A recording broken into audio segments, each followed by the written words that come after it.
देखो ये प्रॉब्लम जो है स्केलर ट्रिपल प्रोडक्ट पर आधारित है।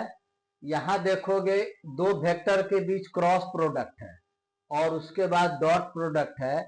इसको स्केलर ट्रिपल प्रोडक्ट कहते हैं। इसमें क्या है, इसका अगर हल्का सा थ्योरी अगर जान लेते हैं तो आसानी से बनता है। वो थ्योरी थोड़ा सा हम तुमको समझाना चाहते हैं। थ्री वेक्टर पहले लिखते हैं। ए वेक्टर मान लेते हैं और C3 के कैप मान लो, ये तीन वेक्टर है। तो बिग ब्रैकेट में ए vector, B vector, C vector अगर लिखते हैं तो इसी को बोलते हैं स्केलर ट्रिपल प्रोडक्ट। इसमें क्या होता है, किसी दो के बीच क्रॉस दो और दो के बीच डॉट दो।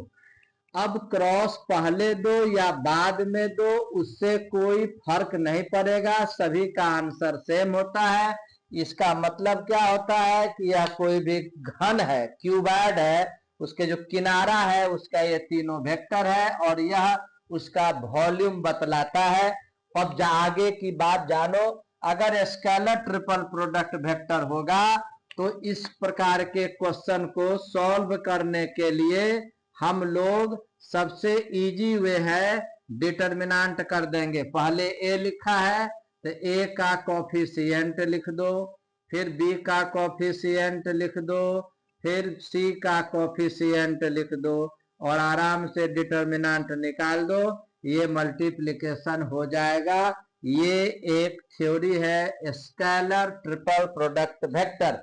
तो अब चलिए हमको इसका वैल्यू अगर निकालना होगा तो डिटर्मिनेंट देखो, पहला 1 -2 और 3 है वो लिख देंगे। उसके बाद 2 1 -1 है वो लिख दिए। उसके बाद देखो आई नहीं है, इसका मतलब 0 है। जे का कोफिशिएंट 1, के का, इसको सॉल्व करो।